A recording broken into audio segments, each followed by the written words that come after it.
Dude, stoked you came out, man. I'm happy you're sitting down. Happy you're giving me like a chance and a shot to like interview you. That's always fun. Well, I've never been interviewed, so this will be interesting. I'm not sure how entertaining it'll be, but are you rolling? Yeah, we can. Technically it's rolling, but we can start whenever. Like literally whenever. Like I'm always ready to start, but it literally depends on your vibe. If you're down to just jump right in, I'm always down. We could jump right into it. Let's do it. Well, let me ask you a few questions. Yeah, go for it. So you just said you're 22, 23? 23. 23? Okay, so I'm 10 years older than you. What's your main goal here, dude? I've never done a podcast. I'm a little intimidated. Really? But like, how does this all work? Where do you see yourself in 10 years? With podcasts, probably like this is literally just like a hobby. Like this isn't some like. It's a passion project. It's a passion project, and it's not like don't take this how it literally sounds, but I almost hope I'm not doing interviews in 10 years. Like this is mainly just kind of like a short, fun-lived little process. Cool. You know what I mean? Like there's not a bunch of like, I don't know. This is just like a chill hobby, and like the whole like YouTube thing that I've been doing the past like going on 2 years now, like that's just fun. Like it's just fun to do that type of stuff. It doesn't really have like some like main crazy goal or anything like that. I know I'm gonna have to but it could open up different avenues for you to explore. Mm-hmm. Because where I'm at professionally and what I do on my own time, I had no clue that I was going to be doing this at 33 now. When I was 23, I think I was just getting ready to finally take school seriously. At 23? At 23. Yeah. I went to Cuesta right out of high school. So best college you can go to. And I did terrible. Amazing. I didn't even try. Like that's the thing is like I learned what failing was because I didn't even try. Like I don't consider I don't consider failing something that you actually fail at. I consider failing something that you didn't even try. Say that one more time. I don't consider failing like actually failing. I consider failing not even trying. So if I gave it my 100%, if I gave college a serious try and I flunked every single class, I gave it a good go. But when I was right out of high school, I didn't even try. So that to me was like an actual failure. And so then right out of high school, I was 18. Not until I was your age now, at 23, is when I gave it a serious go. If that makes sense. Yeah. So you tried right out of high school when you're like 18, 19? Yeah. And I had a couple W's, I had a couple F's. And then once I turned 23, I basically told myself, okay, I'm going back. And I'm going to give it a real good go, and I want to run track again, and yada yada. What's the first step? And so I took the first step. And then 10 years from that moment where I actually tried, avenues started to open up again. Like interests started popping up, and I traveled down this lane, and another door would open up because somebody came out of the woodworks, no pun intended, and invited me to explore this avenue, and one thing led to another, and here I am 10 years later. I'm a woodworker. So for you not to have a goal in mind with your podcasting I don't know. I admire your sort of passion project because it will create avenues for you to explore. You'll meet. I mean, you've met tons of people. I would imagine. I think I've already gotten everything that I've wanted out of this. Like what you said, really? like I've met brand new people that are in my life that have like totally been dope. Like I've made friends that I hang out with like on a weekly to monthly basis, like off this podcast. Like that's been fucking dope. Yeah. I mean, I'm gonna be dropping like a new like t-shirts for it soon. Like it's like I care about it, and there is for sure passion, but there's not some like stern and strict fucking like route and avenue I'm trying to go down. You know, this is something that I just have to be doing right now because this community and these people that are in SLO County is just so, it would be notable people of SLO. That's the thing. It would be heartbreaking to not be doing this because I feel like I'd be failing you guys as a community because I'm not putting you guys on a screen and I'm not uploading you guys to a platform. I needed to tell everybody and show everybody out there that's potentially watching or listening to this. I needed to show everybody like, hey, these people, these are fucking dope motherfuckers. Like, I have to show and you consider me one of those people? Yes, of wow. course, Oh, I appreciate that. Yeah, I appreciate the gesture. I don't think I am, like... I just want to, that interesting of a person, but okay, yeah. No, it doesn't even have to be like you're coming in here and you just fucking...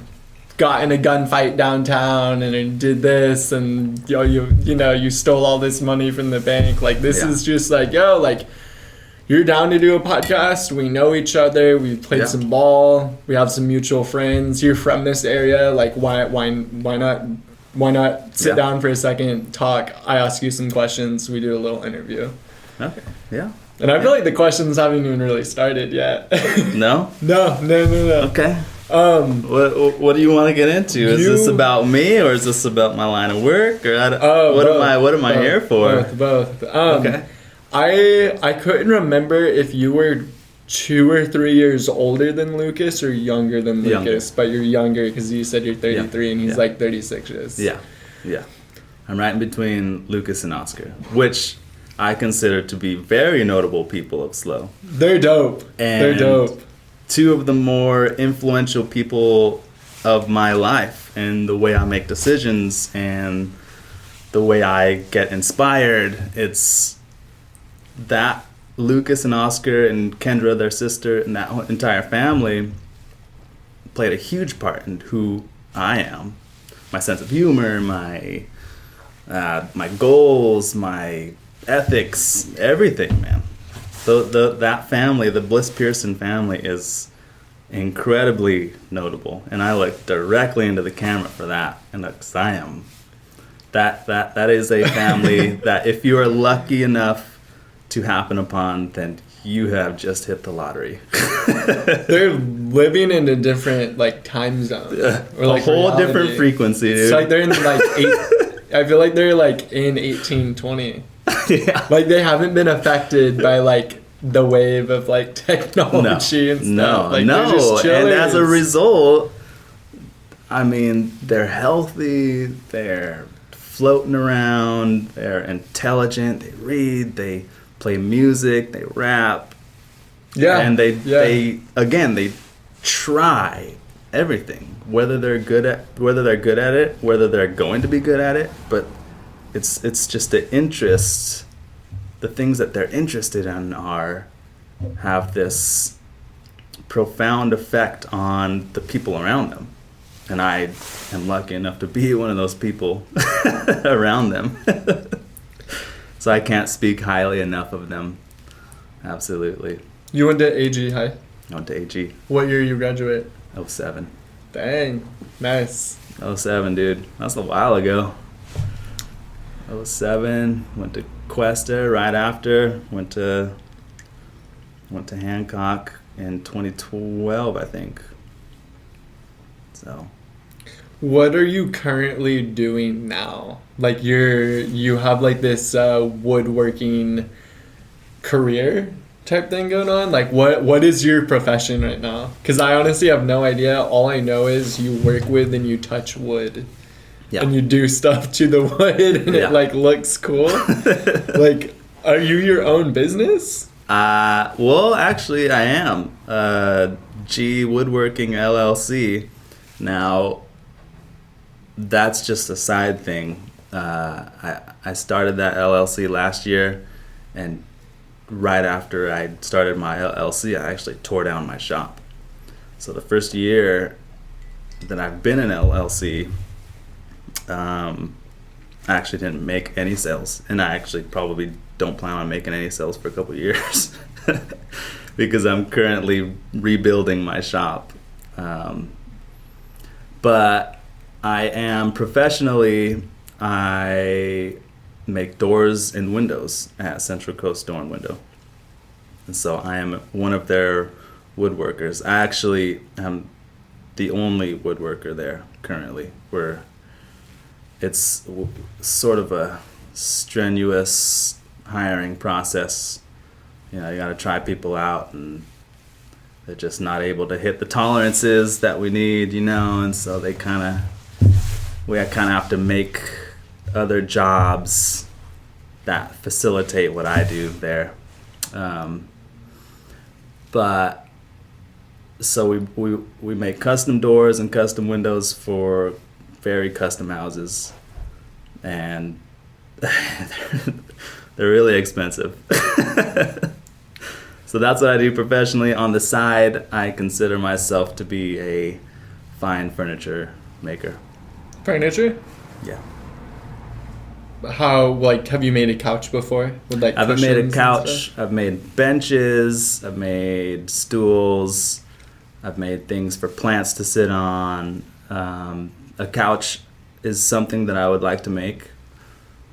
I've made tables, coffee tables, dining tables, made beds. And the type of woodworking that I like to do is all joinery. I don't use any screws or nails or metal fasteners. It's all interlocking joinery. Are you kidding? No. You don't use screws? No. Wow. Okay. How does that work? You just have like a hammer and it's like a Lincoln Logs. Yeah. You're right. Yeah. So if you can imagine, every joint is basically a version of what's called a mortise and a tenon. A tenon would be a male end, and a mortise would be a female end. And when you join the two together, they become one solid joint. Now, there are ways to wedge them together so that they don't pull back apart. There's ways to peg them together so that they don't pull apart. There's different ways to manipulate the wood in a way that uses its own grain orientation to lock them into one solid piece. It's like a whole philosophy, like a whole Japanese philosophy of joinery, of joining wood together instead of forcing them together, right? It almost seems more sturdy to make two wood pieces become one. It is. Versus like having them together and then like screwing it or whatever, like making it become one. Yeah. That just feels way more fluid. Yeah. Like one whole piece. It's totally like Mr. Miyagi philosophy, but like if you take a look at some of the oldest structures in Japan or in India or in Germany, they use what's called timber framing, which is how I'm building my shop. But some of these temples and some of these structures have been erected for over 1,200 years. And not a single nail or screw was used, or glue. Glue didn't even exist. It's all interlocking joinery. And through the many centuries that it has survived, it is taken in moisture, it has expelled moisture, it is living and breathing, and it's all one unit. It's just each other. As opposed to, nailing two pieces of wood together. Well, it shrinks, it contracts and expands, and it contracts and expands, and it works its way away from one another. Where if it's joined, it's all together in one piece, and it lives and breathes as one. It's sort of stonerish, but these structures have withstood the test of time. That's kind of trippy.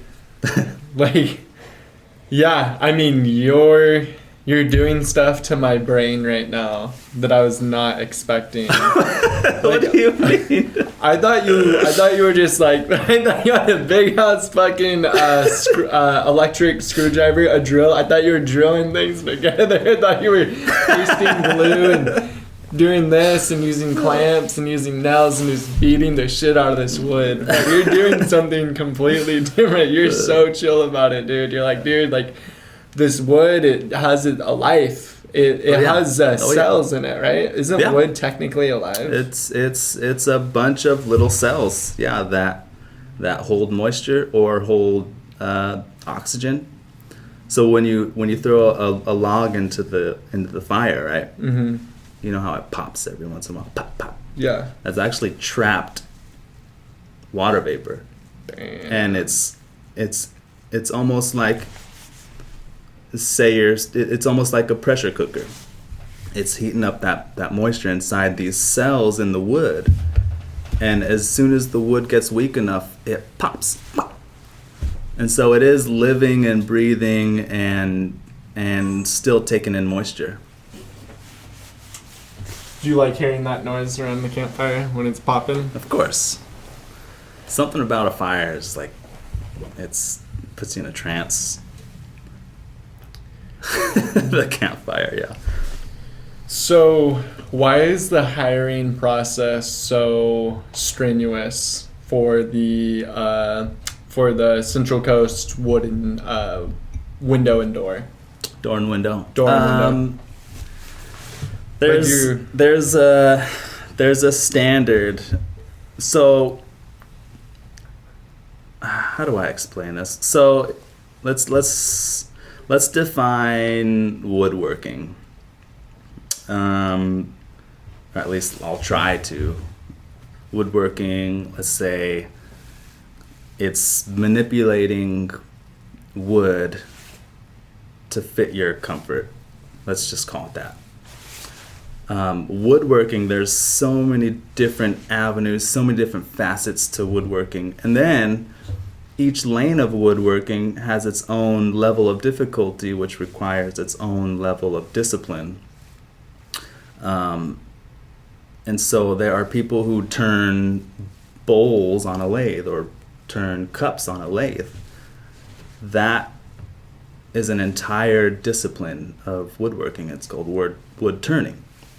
Then there are people who take trees and saw them into timbers or 2x4s. Those are people who mill wood, or what's called a sawyer. And a sawyer nowadays is just a name that hipster parents give their kids. Sawyer? But, yeah.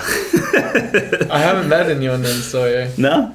No. Yeah. A sawyer is like literally a woodcutter. That's like, it's spelled S-A-W-Y-E-R, SAR. But is Tom Sawyer the guy that like would trick people into painting his fence? Maybe, I don't know. No, you know that famous story. Yeah. Okay. Yeah. But so where was I going with that? Oh, the different levels of woodworking. So your question was, why is it so strenuous? And I'm getting to that, but like I have to explain the levels of carpentry, I guess. So there's people who take those 2x4s and they slap them together and they put up 4 walls and a roof. Those are called rough carpenters.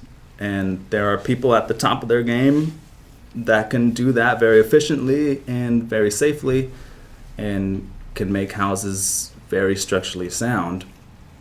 And then there are shitty people who also do the same thing, but that house will deteriorate just because they don't follow code, or they cut corners, or they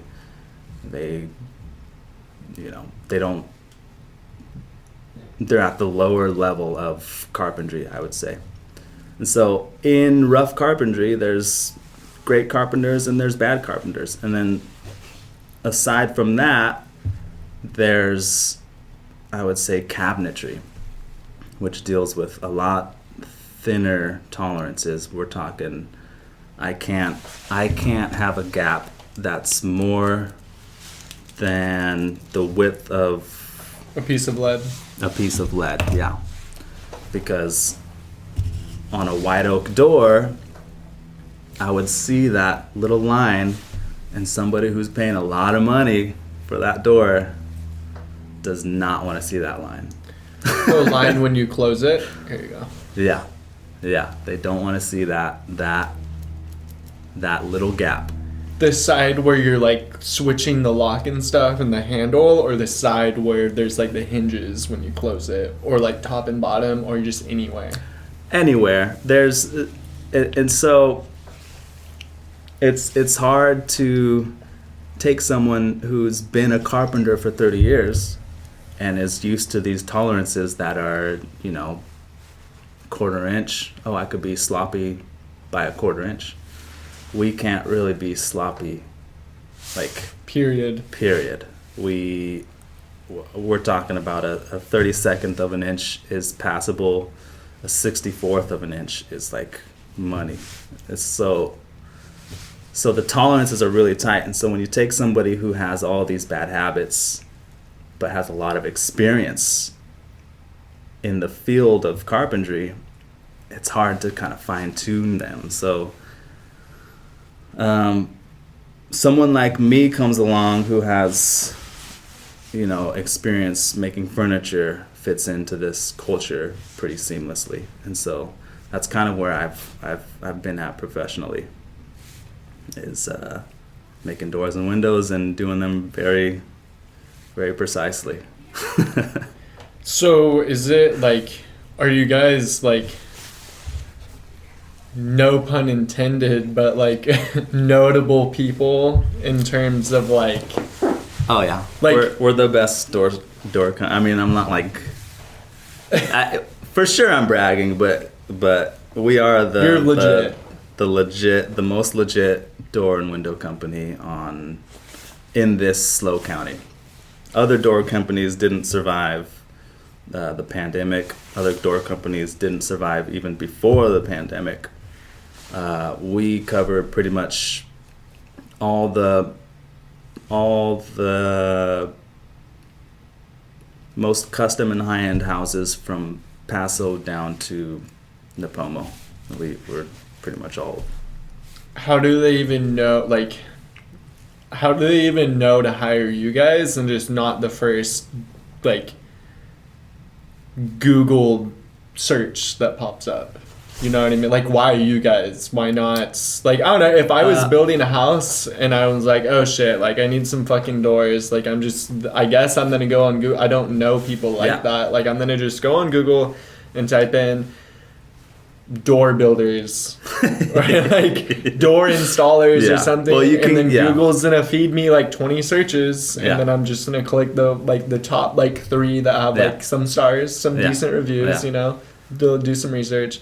Click call, then it's like, yo, like I need some doors, and they're like, the person's like, okay, we'll be there on Tuesday. Yeah. Like, where do you guys come in to the popular big dog 64th of an inch gap? So I'm there now for 4.5 years, almost 5 years, and so I'm very new to being exposed to like how many this line of work. Like, you can go to Home Depot and get a door. It won't be as nice as ours. It won't last as long, and it'll probably cost you half as much, but you get what you pay for. But we don't even deal with the public. Like, you couldn't just come over and get a door from us. Like, I don't know how it all works because I'm not the salesman. I'm not a salesman. Maybe one day I could be a salesman, but as of right now, I'm pretty much the only woodworker there. Kind of have the weight of the company on my back as of right now. Hoping that'll change, but I don't really know like how it is that we get the business, because we, like I said, we don't deal with the public. We only deal with contractors. And so these contractors who build these extravagant houses, like in the vineyards in Paso to the foothills in SLO, like these custom houses that these contractors use, are dealing with these people who have buku money, dude. Like, I'm talking like $100,000 worth of doors. Just doors. And that's just the doors. That's not even like the house, the plumbing. It's just doors. So like, I don't understand like how it is that we've gotten to this point. Because I'm only 5 years in. You're saying the homeowners have $100,000 worth of doors? They're like doctors from LA who building a house to visit. Building a house in SLO just to like visit, or because they're so sick of LA, they're just suffocated by everything that's going on in LA, and they're like, dude, I heard about this place on the Central Coast. It's called SLO. Like, I'm gonna my kids are gonna go to school there. Yeah. Yeah. That's what they do though, for real, 1000%. Yeah. SLO's in it, dude. Yeah, SLO is on the rise. Like, SLO is just getting richer. These houses right down the road. The Rigetti development right down Orchid. Those houses are going for millions, like straight up. And we've done doors for a couple of those houses. So how are you? Like, and did I cut you off? Were you saying something a second ago? I don't even know. I'm just rambling at this point. I'm pretty much calmed down. Have you calmed down? Oh yeah. You're kind of flowing it now, huh? I'm chilling. Hell yeah. At first, were you just like, dude, this is gonna be so well, bad. it's impressive. Public you got speaking. The lights, public speaking. There's not an audience, but I kind of am talking to an audience. It's crazy because you're going to be. It's a strange concept to be talking to you, but also talking to them. Yeah. That is kind of trippy. That is really, it's one of the strangest concepts, but I'm excited to be here. Like I said, like this is new for me. That's like the best thing that I've ever heard. Like, you're also talking to them. Whoever that is. Whoever it is. No one knows. Nobody fucking knows. I don't know. Dude, that's why I hit up Oscar. I'm like, what do I talk about? Like, who do I talk to? Or give me some tips, dude. Because I'm not that talkative of a person.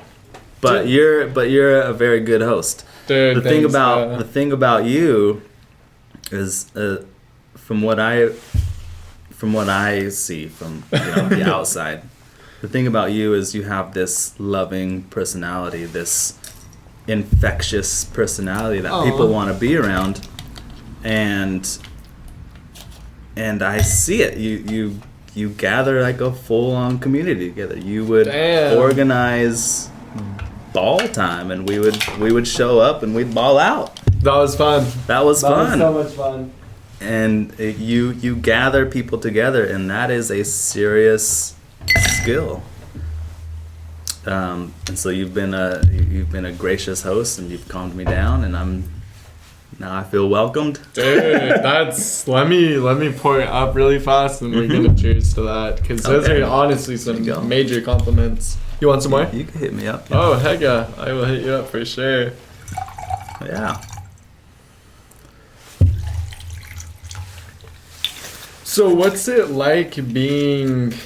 You're the only person working in your guys' like business type thing. Like, you're saying all these houses are getting built. What if there's a ton of doors? Like, how many doors and window frames are you pumping out a day?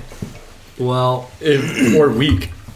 So when my coworker, before he had quit, cheers, my good sir. Cheers. Thank you for coming on, bro. Thank you. For real, thank you. Thank you for inviting me. So before my coworker had quit, he had gone and done his own thing. He was very skilled. He just couldn't show up to work on time. Really? Yeah, but so he has his own, and he has like 3 young children and 1 older child, and I think he's just like,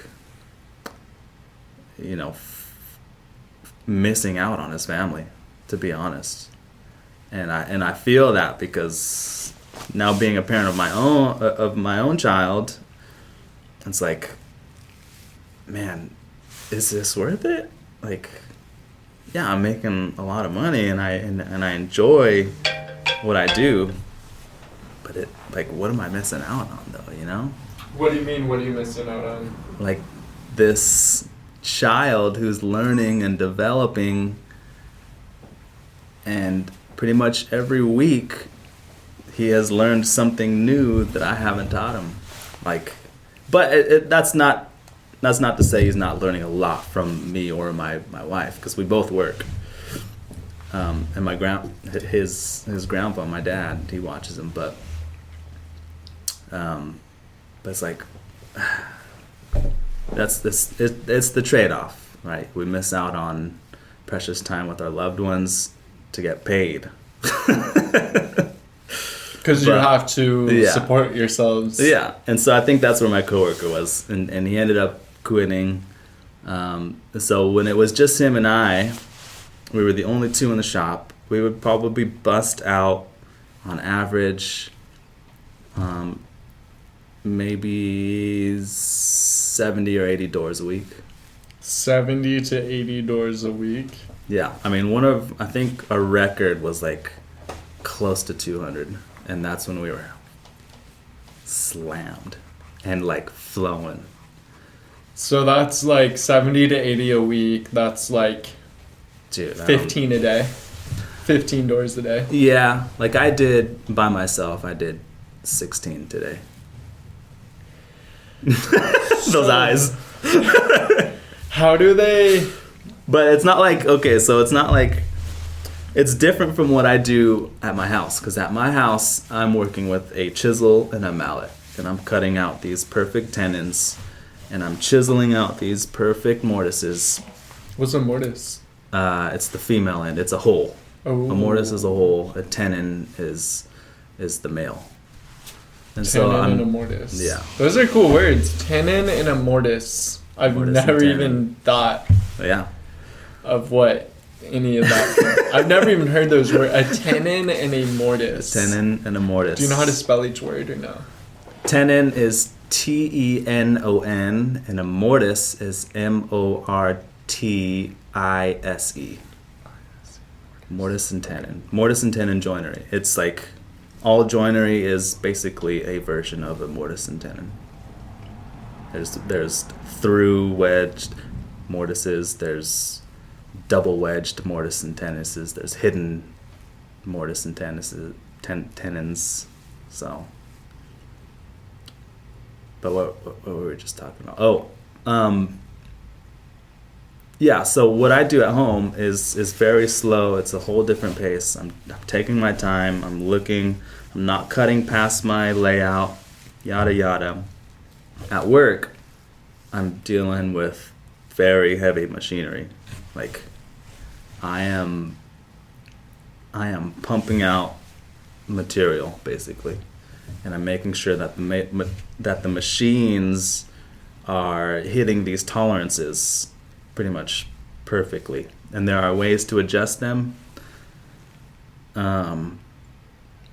And so I've kind of, over the last 5 years, sort of mastered every tool in the shop, so I could run, and I have been running the shop on my own for a while. And it starts to weigh on you a little bit, just because, like, yeah, I'm mostly responsible for what goes out of the shop. And on that note, like, everyone else's salary is resting on my shoulders. Like, what the salesmen are selling is what I'm making, and so I have to make what they're selling, which is a very high-end product. It's a little daunting, but I love it. I love what I do. It's a passion that turned into a career, luckily. When you're making 16 doors a day, and you're saying they pretty much have to be perfect. They have to be perfect doors, right? Perfect doors. Perfectly square, perfect gaps. Where are you getting these dimensions from? Because each door is different or the same? Each door is different. Well, there are standard sizes. And I'm looking at your door, and I could tell it's a 3 foot wide by 6 foot 8 tall. And so that's standard. That's like a standard door for SLO County. In LA, it's a half inch shorter. It's weird codes, but 6, 7.5. What's that? 3 foot by 6, 7.5. That would be LA. LA. Yeah. And then over here, 3 foot wide by 6 feet 8 tall. 6 feet 8 inches. Yeah. Okay. And so yeah, we do cut them down. That one might be cut down, so it may be an inch under, which would be 79 inches. But yeah, I mean, so they're standard doors, and we're able to hit those numbers right on the money, typically. Is it like, where are you guys getting the wood from? That's the thing that kind of that's the thing that kind of breaks my heart, is all over, wherever, overseas, Northern California, Oregon, Maine. It's like, it's unsustainable.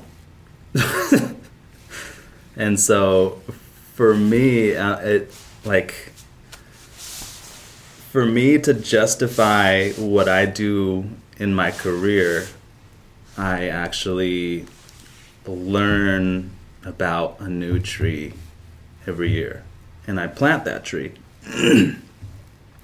So that by the time I'm dead, I would have planted, let's see, I've been doing this for 10 years now.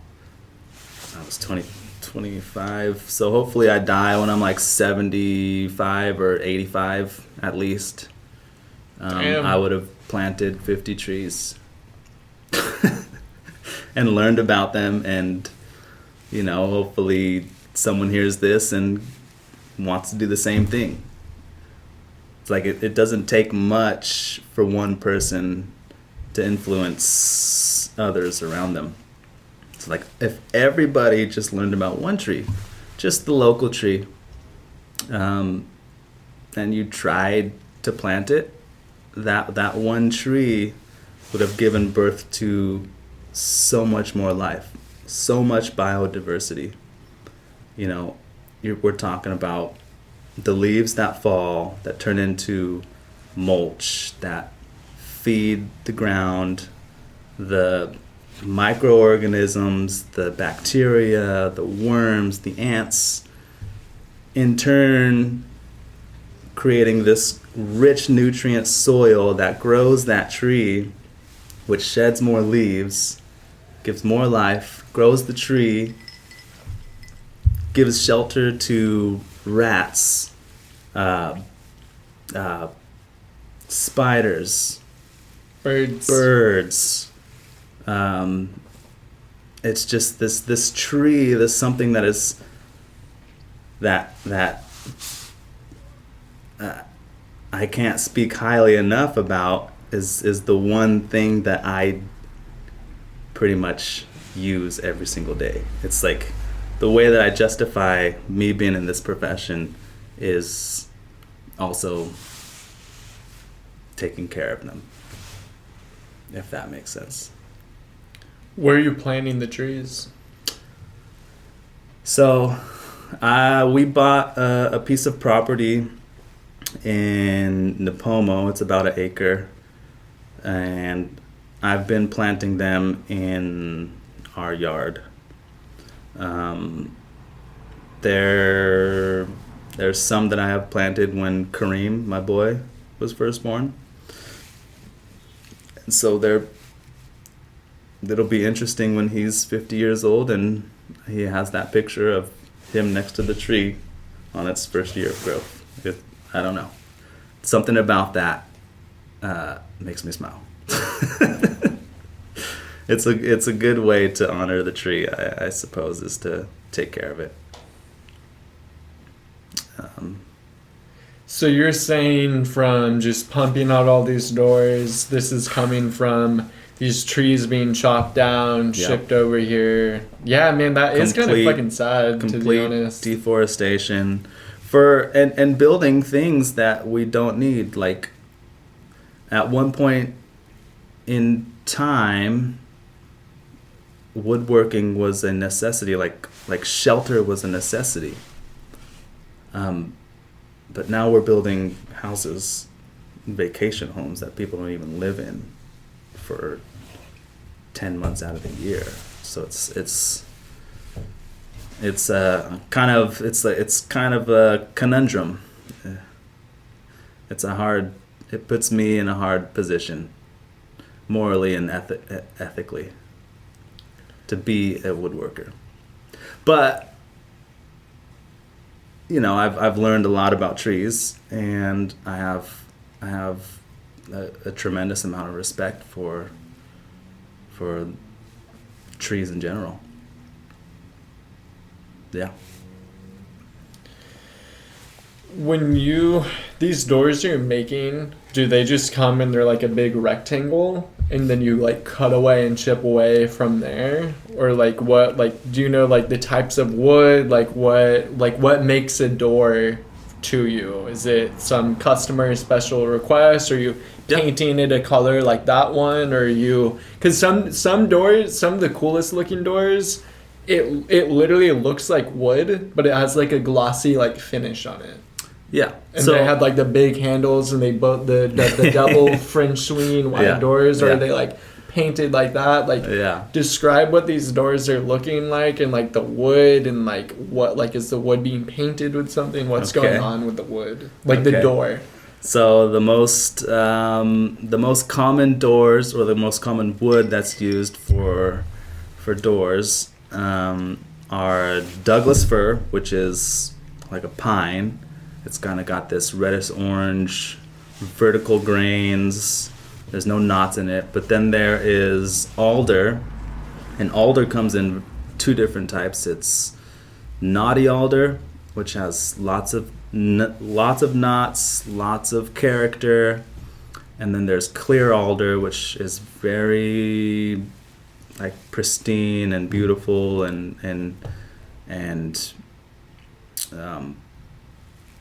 it has no knots in it, no imperfections. And then there's poplar, which is very good to paint over, What I did today was white oak. White oak, there are different types of white oak, or different ways of milling the white oak to get the right grain orientation. So there's rift-sawn white oak, and then there's quarter-sawn white oak. And what I was working with was rift-sawn, which is a very straight grain. Quarter-sawn has these beautiful, to me, I think is way more intriguing to look at, because it's just gnarly, like literally gnarls and pits and very organic granulations. And I enjoy looking at those, but for some reason these people that are paying tons of money just want that modern flat grain look. So those are the main woods: Doug fir, poplar, alder, and oak, white oak. And what was your favorite one? Quarter-sawn white oak. Quarter-sawn white oak. Yeah. Yeah. Do you said these doors are pretty expensive. How much can a door run somebody up? Depends on the door. Really? Yeah. There's so in the beginning of this week I did an entire front door unit with 2 side lights and a transom. That probably would be close to $10,000. For one door? For one door. You're joking. $10,000? Dude, I would not be surprised if it was like closer to 14. For a door? For a door. No. For a door, dude. Wait. A door. $10,000. A door that you open. A door that you just walk through. I feel like dude, you if you go to my house, Depot for like $200. If you go to my house, this is interesting. You go to my house, not a single. Okay, I have one cool door. It's a door. I love building them, and then I never see it again. I don't know. It's not like it's not my passion. It's just my craft. My passion is furniture. Not doors. Not doors. No. That's kind of gnarly. That. It's okay. So what are you paying for? The material or the labor? Think about what's the big. What's the. Oh, like why is it so expensive? Why is it even like? How is it that much? Like, is it a material thing? Just like that type of wood is so precious and it's rare. We're running out of it, or is it more like, yo, this guy just spent 6 hours on a fucking. It's something that you can't. It's something that you can't get from Home Depot. It's very custom doors. Like, it's something that I pretty much only I can build. Like, not like trying to brag, but like it's something that only we can build. The company. It's our plans. It's our tolerances. It's our masterpiece, basically. And like, you can't go anywhere else. Maybe one other door shop, but I don't even think they would take on a project something like that. You would have to go out of the county or out of state to get what we provide. It's a very niche lane. Let's do an intermission. Okay. Let's do an intermission. It's time for a quick little brain break. Okay. I need a brain break before I fucking go crazy, dude. This is crazy. This is mind-boggling shit. So we've been going for like 45 minutes. Want to go for like another solid like 20? Sure. Or so? Does that work for you? Yeah. Okay. Dang, I can't believe that was 45 minutes. Yeah. It kind of just starts going. It kind of. And then you're like, oh shit, it's been 2 hours. Oh shit. Yeah, I wasn't expecting to I think have this much fun, I guess. Dude, it's been. I've had a ton of fun. Yeah. How long do people usually go for? The longest episode was 2 hours and 47 minutes. Damn, dude, a 3-hour podcast. But we got. That's like Joe Rogan's status. Yeah, dude, he only does like 3-hour episodes. Yeah. And it's like, yeah, I mean, someone's flying in from a fucking other side of the country. Right. Like, you're gonna sit down with for 3 a hours. Serious profession. Yeah, serious, like crazy people from like the government and shit. Yeah. Joe Rogan has some dope shit out there. 1000%. Yeah. I'm not the craziest fan of it, but like I do click on it every now and then. Right. I haven't watched or listened in a long time, but yeah, I have been a fan of his in past years, and dude, 3 hours like the standard for him. Yeah, it's crazy.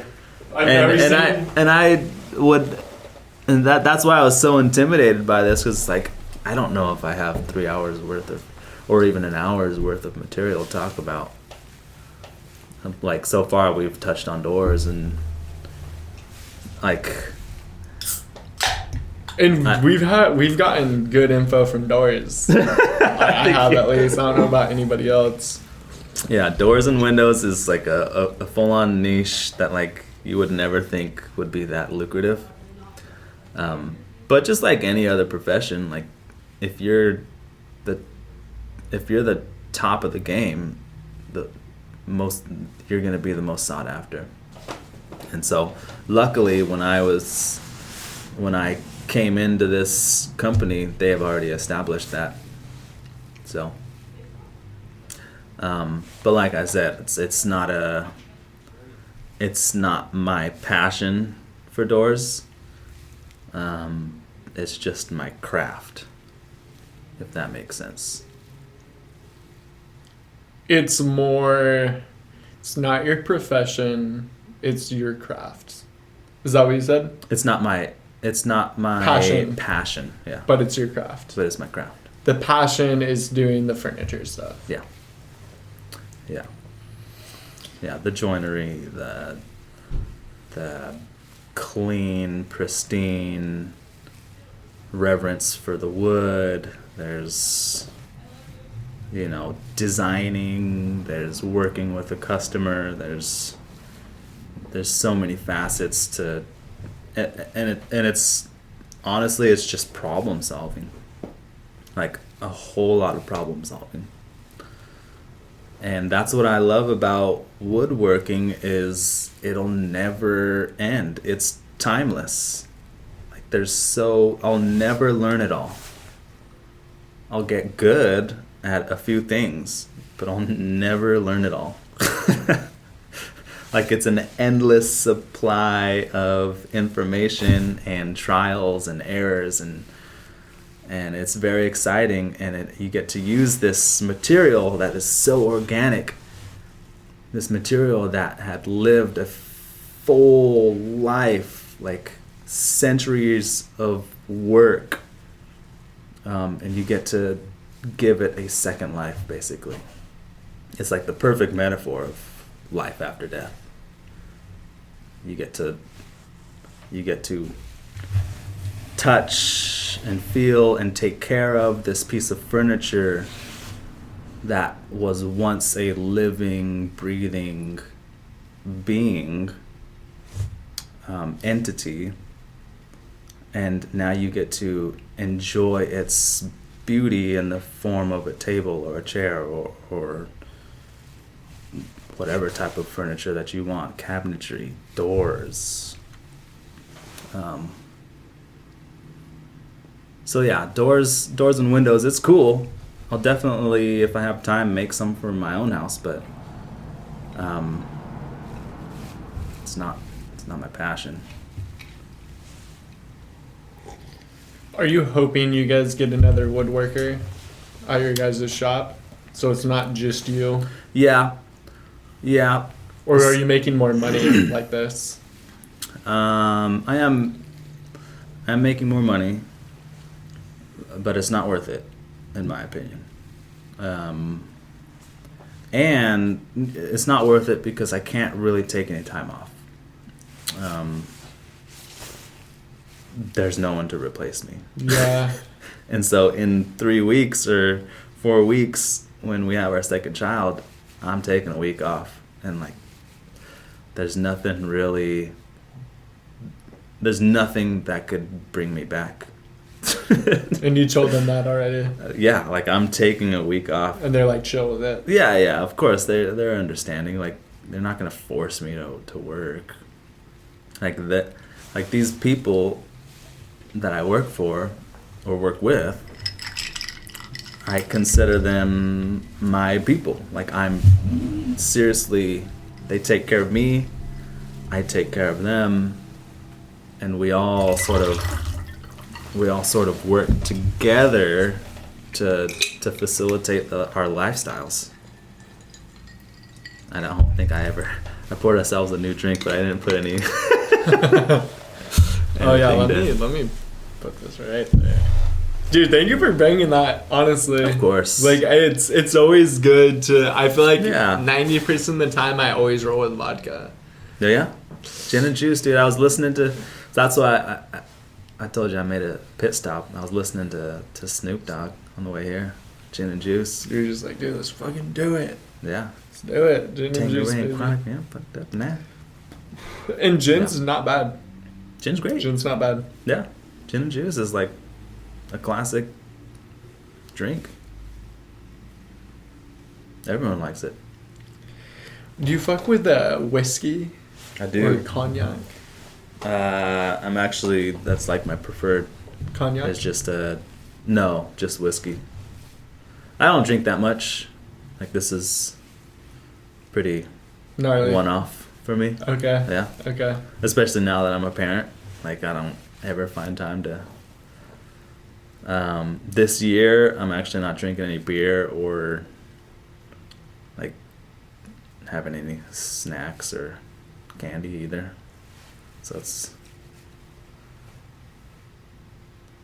So yeah, I don't have like the one-off beers ever. So I never feel like drinking anymore either. But this is a special occasion. Yeah. Yeah. So you can still drink hard alcohol, just no beers, no seltzers. Yeah. It's stupid rules that I've made up for myself. Why? Is it because of like sugar? Yeah, sugar intake. And I'm having another child, so I'd like to be a little more healthy. Okay. Yeah. Okay. Like I really do think about like dying every once in a while. It doesn't scare me, but it makes me appreciate the time that we have. And so yeah, I have a sweet tooth. Like I like candy and cookies and cakes and whatnot. And so I gotta cut that out because it just shortens your life. Does it? Oh, it has to. Yeah. It has to. It's not good for you. It ruins your teeth, destroys your diet, insulin levels spike, blood pressure, the whole shebang. And so you'll get to the point where you're a parent, maybe, and you'll start to look at life differently. You'll start to value life differently. Yeah. Being a parent is the real deal, dude. Like, it makes or breaks people.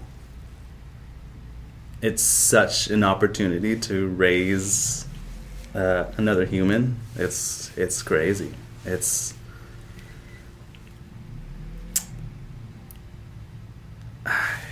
There's nothing else like it.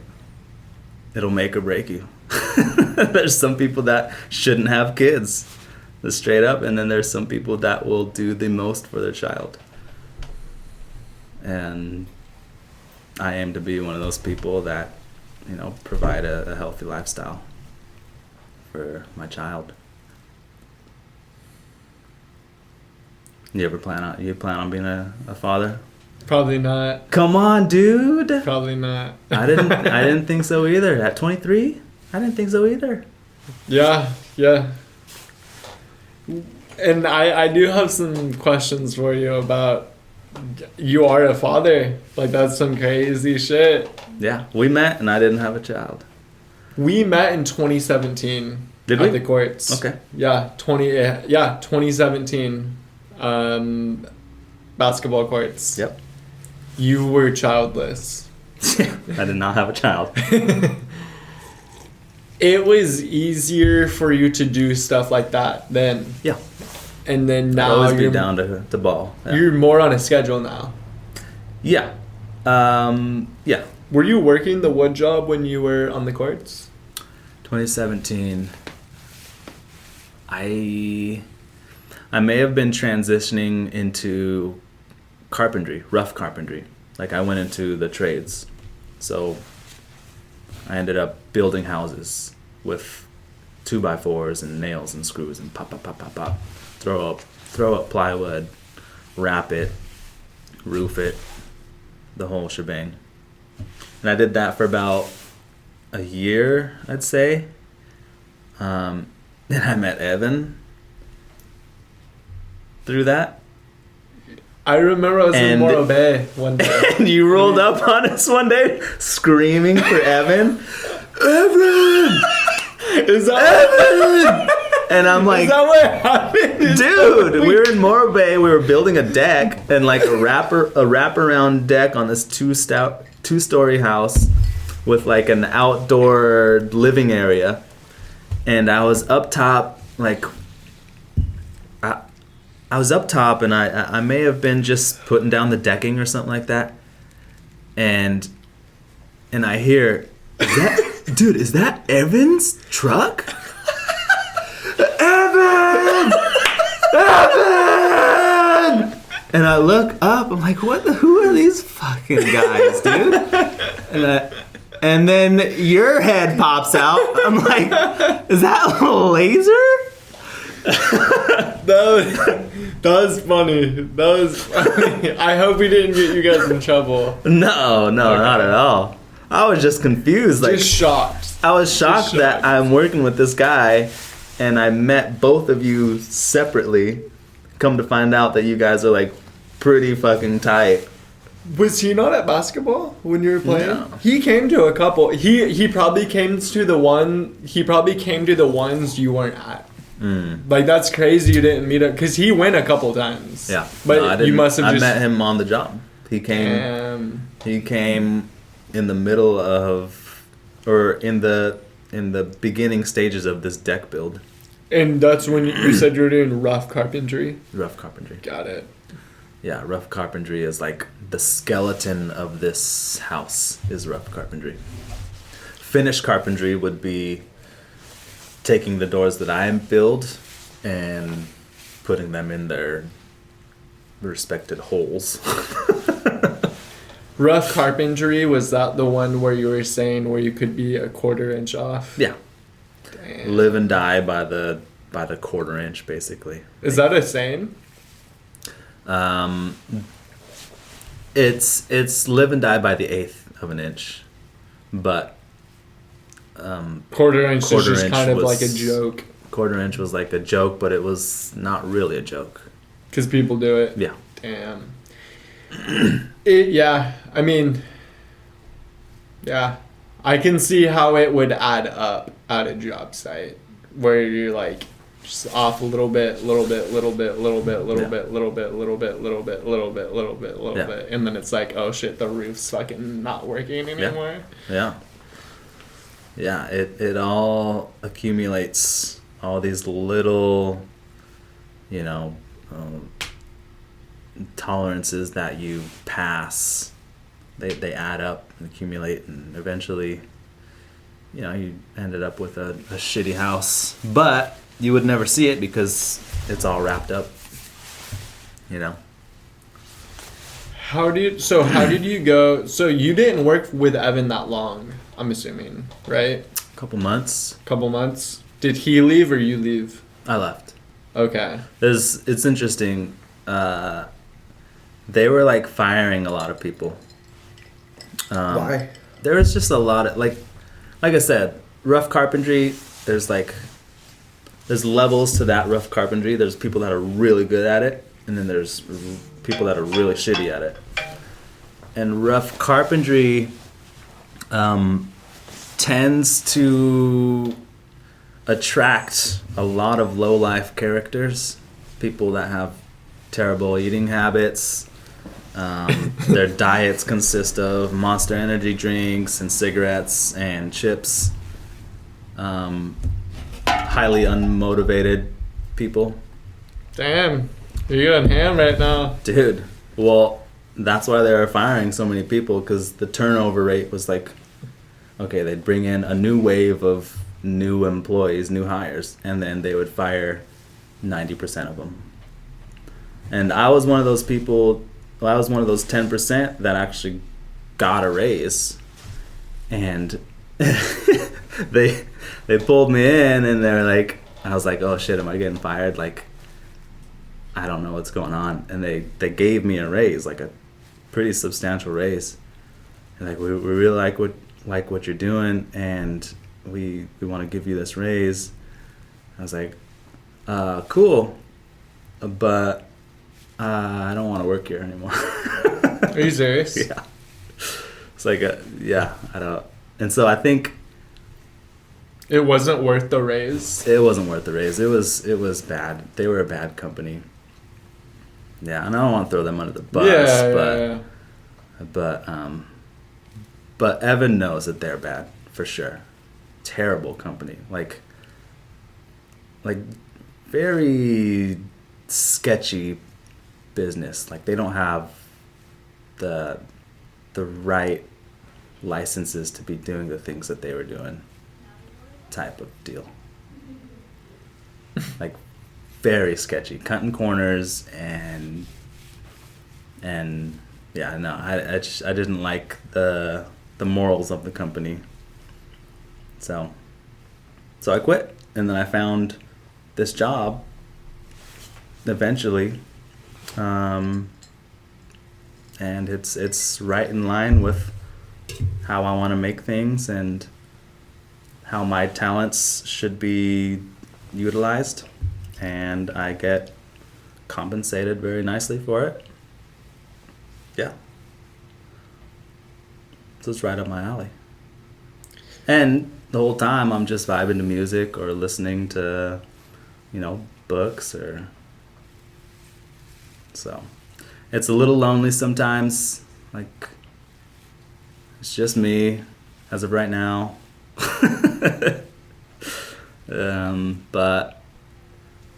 But I do get to, zone out and listen to whatever I want to listen to, dress how I want to dress, and that's big. That's so big. And yeah, I've never in my life pictured myself working like at a desk or working like in an office. And so my boss has proposed the idea of me becoming a salesman, but I'm like, it's just not me. If you're going to do the salesman position, you have to be drinking coffee, you have to be stimulated, you have to be walking around like with a pep in your step, suit and tie, and you're like greeting people like this, and you have to have a firm handshake, and you're gonna be like, I've gotta be nice, professional. I have to probably cut your hair off, trim my hair a little bit. You'd have to do things you're not used to doing, and then telling people. The biggest thing is you're then be telling people what they want to hear, right? Right. Is that right? Yeah. I can't. I'm not somebody who's willing to bullshit somebody else. Like, I can't. Especially me being in the shop, like, I know what I do and I know what I'm worth. And so I would charge you, like, if it were me, I would charge you my worth. But like, a salesman has to charge you like X amount times my worth, like tenfold. Like, that's what I can't do. that's what. And so I'll probably be a failed business because I'm not willing to cutthroat. Right. Cutthroat. That's it. Cutthroat. I'm not willing to say, okay, for this table, laser, I'll build it for you. It's gonna be 5G, which is like pretty reasonable, to be honest. But like, to me, knowing the cost of the material, knowing how much time I put into it, 5G is probably like $50, $500, right around. Yeah. Oh yeah, like the cost. Oh yeah, I see what you're saying. Yeah, it's probably a couple $100, but like I just don't have it in me to like fuck somebody, overprice somebody. Like, yeah. But whatever. That kind of ties in to what I'm trying to do right now. Like, I have to get some work done to my car. Not anything, I mean, fucking fingers crossed. Hopefully nothing too crazy. But the first place I took it to quoted me X amount. And I'm like, dude, this seems way too fucking high. So I'm taking it to another place to do honestly a second diagnosis, even though I already know what the problem is. Yeah. But I'm just gonna take the L, spend an extra X amount of dollars, get their diagnosis of the same problem, even though I already know what's wrong with it, just to see what they have to say and what they're gonna fix it for. Yeah. And like, fingers crossed, knock on fucking wood. I hope they give me what I'm looking to pay.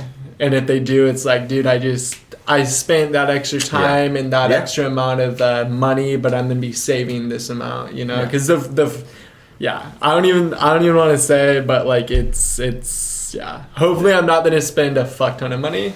Right. But yeah, I mean, it's that same thing. It's like, dude, like you're charging someone so much fucking money when in reality it costs this. But I guess that's just the business platform. A lot of these numbers stem from like overhead, right?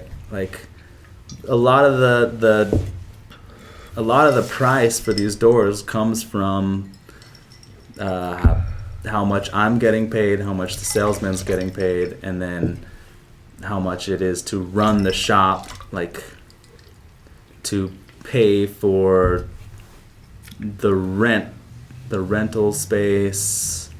You know, a lot of these prices come from overhead. So if you find like a shop, if you find like an owner who owns the land, they're not paying for that rent. And you find a little guy who it's just him, he's not paying an employee, that would then get added to your cost to fix your car. So a lot of it is just like finding the right mechanic or finding the right person that can do it for your number. Does that make sense? Yeah. There's a ton of factors that go into that. So many factors. Yeah. Versus doing it, having the knowledge to be able to do it yourself. Yeah. Like that shit's hard when you can just do it yourself. It's like, dude. Like I can make that $10,000 door. If they would have just came to me, dude, I would have done it for 2G. You know? But like I'm not a business. I guess I am, but I'm not an established business yet. So you're hoping they do not give you a sales position? You just want to stay the woodworker? No, do you make more doing the sales position? Yeah, I would make a lot more. A lot more? Yeah. Okay. That's the thing. But like, but it's not something that I would enjoy doing. It is something that I need to learn though. Like I need to learn that gift of gab, right? Because if I am going to be my own business eventually, sustaining my own business, then I have to kind of go out there and follow leads and put my name out there and kind of do that guerrilla marketing strategy. And it's just about being vulnerable and putting yourself out there. And so far, I'm not willing to do that yet. Because I have a mortgage and I have kids, and I can't risk the future of my children, essentially. I have this steady job with great benefits, and it's steady income, so it's that's the trade-off. What's it feel like having a wife and kids? Dude, it's pure bliss. Are you kidding me? What's bliss mean? Just ecstatic. Like, you're super stoked. Like, this person that I'm completely in love with, all I want to do is impress her. Now, I'm not going to go out and buy new clothes and try and look all cute for her or anything, but I am going to impress her with how like consistent I am. Like, I want to impress her by always following through on my word. Like, I'm making this much money. Not that she's ever asked, or she, like, we fell in love and we were both dead broke. And so we've kind of grown together, and we didn't have these expectations of one another, but I've always just, in the back of my head, it's like, I really want to impress this girl for pretty much the rest of my life. And so I feel like I'm doing that. I mean, we're married and we're having a second child, and we're both like super stoked. And so you ask, what's it like having a child and a wife? Like, it's the greatest achievement. I don't even know if that's even the right word, but it's like the highest honor to be a loving husband and a father who cares and is willing to sacrifice like my dreams. There's a lyric that did you ever listen to Asher Roth? I love song. College. That song. Yes, just that one song though, nothing else. So he has a song called "His Dream." Was he a rapper? He's a rapper. He is? He's a rapper. Okay. He has a song called "His Dream," and he's rapping about his dad.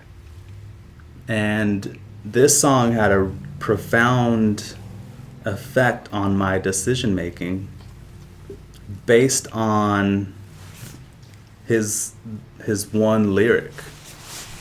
And the song's about his dad, but it makes me think of both my parents, my mom and my dad. But there's this lyric, he goes, and so he targeted to be the main guardian, guarding them from anything and anyone who's harming them. And in his heart, he knows the hardest thing about it is giving up on his dream to be all about his kids.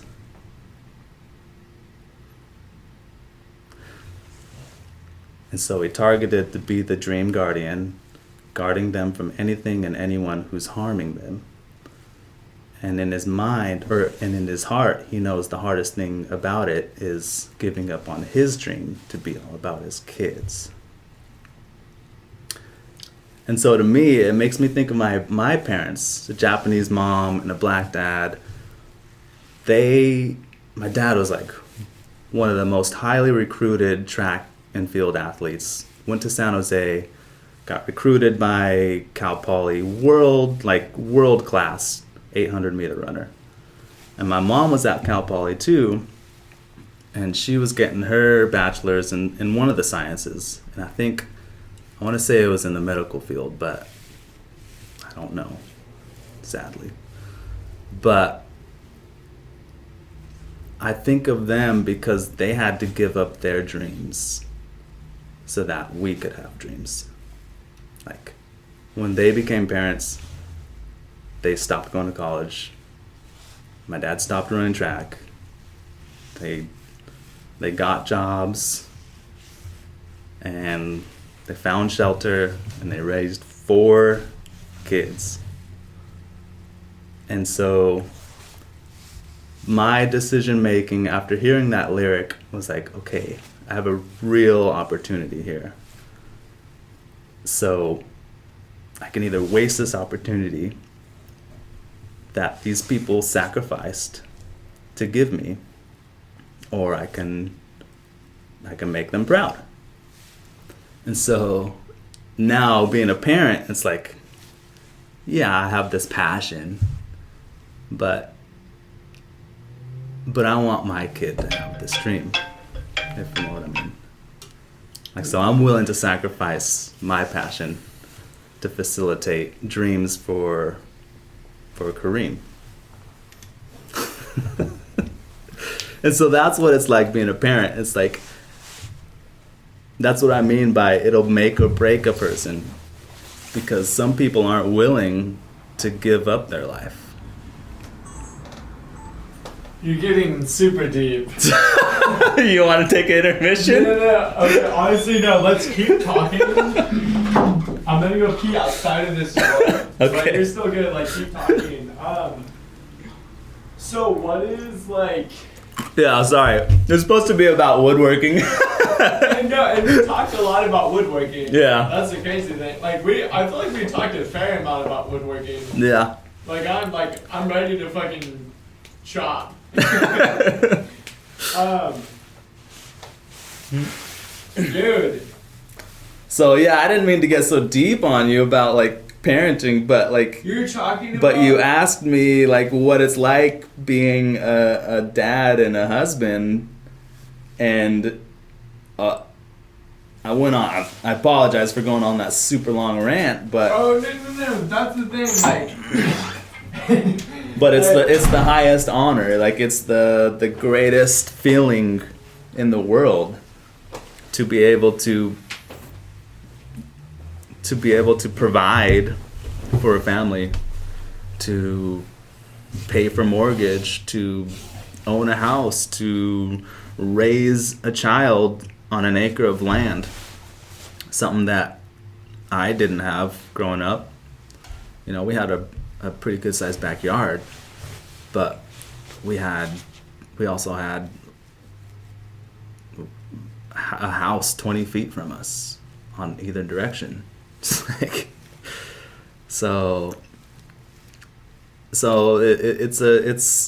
being a parent, being a husband.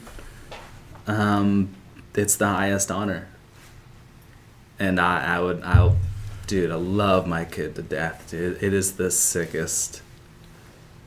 It is one of the dopest feelings to watch your kid like say its first word or take its first step, or hear its laugh for the first time.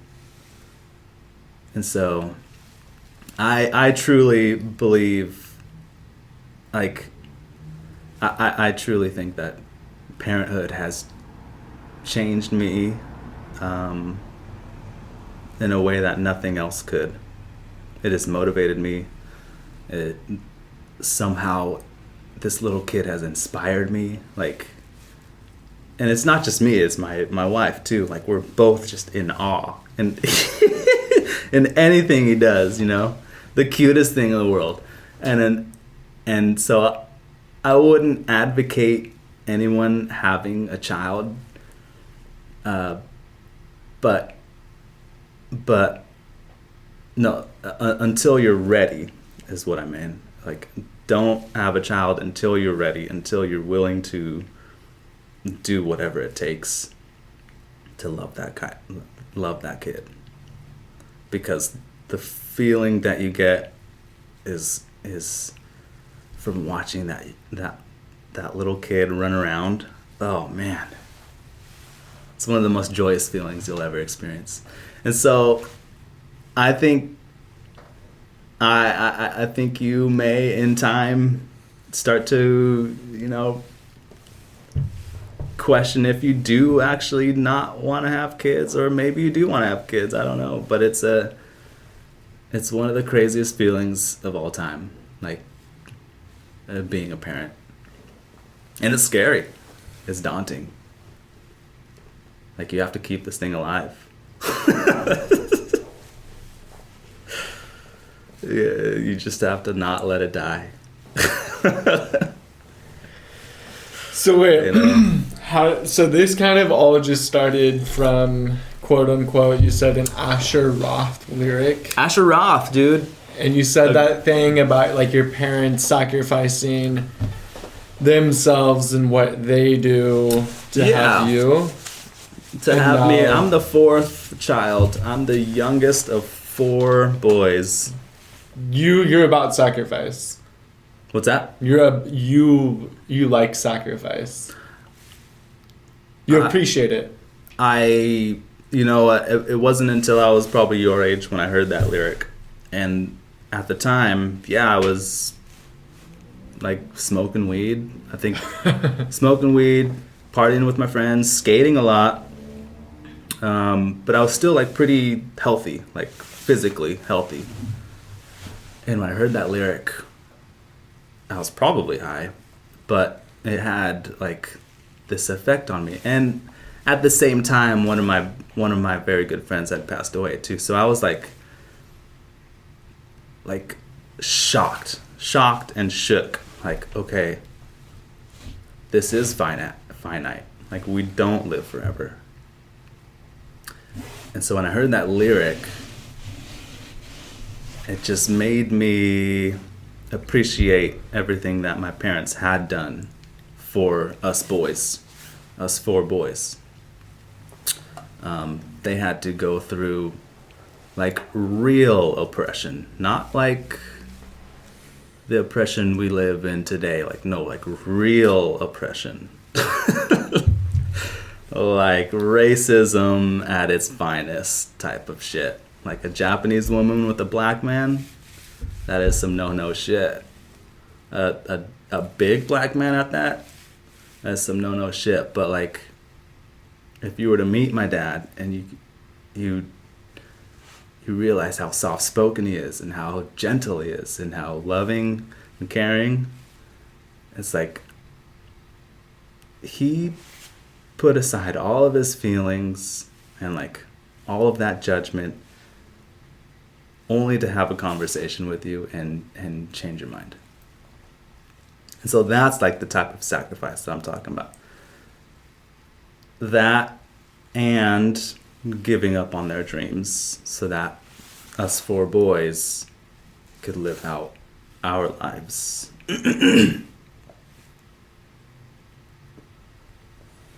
So he targeted to be the dream guardian, guarding them from anything and anyone who's harming them. And in his heart, he knows the hardest thing about it is giving up on his dream to be all about his kids. Like, his dreams, you know, at what cost? Like, I may want to be a furniture maker, but I'm not just gonna like throw away everything I have to tackle this dream that might fail, because that would also mean I can't pay for my mortgage. I can't provide this life for my kid.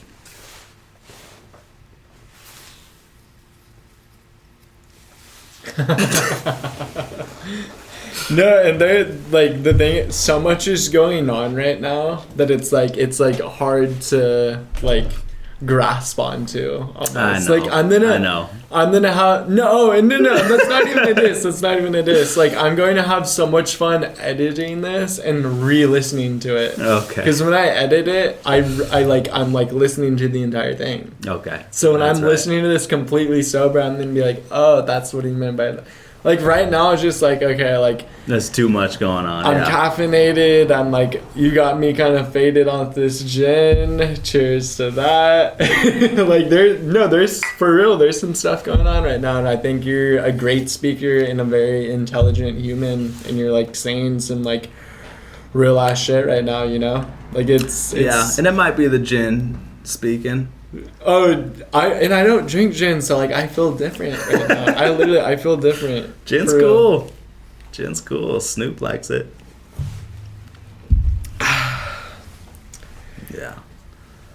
So, what about parenting scares you? It's the sacrifice, dude. Yeah, I mean... At 23, yeah, you don't need to be having kids. Agreed. Oh, 1,000%. No. Big time agree. Yeah. Yes. But at 33, maybe. What was I? I was 31 and a half. 31 and a half. When Kareem was born. How old is Kareem? 1.5. 1.5. Are you... Yeah, I'm going to answer that question. Like, it's... So you're gonna have like two. They're gonna be like siblings, like relatively pretty close to each other. Yeah, I'll have 2 kids under 2 years old. Dang, that's crazy. April 1st is when the little girl is born, or that's her due date. Kareem's birthday is in June, and he'll be 2 in June. So when the little one's born, I'll have 2 kids under 2. And the goal, you might think this is pretty freaking crazy, but the goal is to have 3 kids pretty close in age. So you're ready to do the third? Yeah. I mean, like, not like, we'll wait probably the same duration. They'll all probably be about close to 2 years apart. So I'll probably have 3 kids under 4 years old. Is the cap 3? Or cap's 3. Maybe a 4th? Or is that too much? I joke like I want a 4th. Yeah. I don't think we'll have a 4th. Yeah. Because it's like shit. Like you're putting something into this world. Really, like science. Like. Yeah. And how crazy is that? Like you just fuck somebody next time you know, like they have a kid. Yeah. You know, and it's like, oh shit, yeah, like that was from me. And it's more of a commitment than anything else. It's like, yeah, you can buy a house, but you can also sell that house. You can get married, but you can also get divorced. If you have a kid, that's your kid for the rest of your life. And so, at 23, I was no way, like, thinking about having children. But I found that, like, music moved me in a way that sort of in the back of my mind made me want to be like a loving, caring father, like a real, like, badass dad, dude. Like always there, and like not pushing them in any sort of direction, but just making sure that they don't kill themselves, and like always being pumped for whatever they're doing. So, yeah, that there's 2 songs like about parenting that have played a pretty good role in that. One of them is "His Dream" by Asher Roth, and the other one is "Return to Innocence Lost" by The Roots. So, parenting is there's this saying that say the days are long but the years are short, and so far that has been completely true. Like, I can't believe that this kid is almost 2 years old, and it feels like yesterday we were all on the courts balling, and then it's like, oh shit, like were you married when we were balling? I was engaged, okay. Yeah. 2017 I was engaged. That's fucking crazy. It's crazy because we graduated high school in 2016. And we're like, dude, like, first year at college. Like, we're partying. Like, okay, that's the crazy thing. And Lucas and Oscar say this, like, that one quote from them I will never forget is, like, they're like, yeah, like, me, Kenji, and Oscar, like, we'd pull up to the courts and, like, we'd play ball for, like, a solid, like, hour to 2 hours range. And we'd play on Thursdays. Yeah. We'd always play on Thursdays. And, like, they were referring to, like, us. They were like, yeah, like, one thing you guys would always say is, like, what are we doing after this? What are we doing next? Like, what are we doing tonight? Mm-hmm. And it was like, oh shit, like we did used to say that, because literally, like, what were we doing after basketball? Were we going to a party? Were we having our own party? Were we going all on fucking individual dates right after this? Like, were we starting for a test on Friday, which was like rare or non-existent? I remember distinctly, like a Lil Uzi Vert album had come out. Yeah. You guys were all so fucking stoked. We're like, dude, we're taking let's go. Yeah, let's go. Let's fucking meet up at Isaac's house or whatever. And I'm like, dude, there's no way. Like, that is so out of my realm. There was I was done for the night. That was my what am I doing tonight? It was like you guys were like going to bed and being prepared for tomorrow, and like we were staying up another like 5 to 6 hours drinking, getting fucked up out of our mind, and just like honestly doing whatever. Yeah. Or like but that's the perfect time to do that. Like the perfect age. Yes. From like 17 to like 25 is like the perfect time to explore that period of freedom. And from there's that grace period from 25 to 35 where you're still kind of exploring who you want to be, but like the prime age to experience that type of freedom is from like 16 to like 25, and that's when you get fucked up. That's when you have low consequences. Your body like regenerates real quick. You're able to have a fucking 6-hour bender and wake up the next morning and go on a badass hike. Like, it's the perfect time for freedom is from 17 to 25. And you guys did it great. And you guys congregated together. You all stuck together. Like, you guys have like this dope little core of friends that I truly admire. Thank you. Because at this point in my life, my friends have moved away. Utah, Maine, or not Maine, but Maryland, Lodi. And so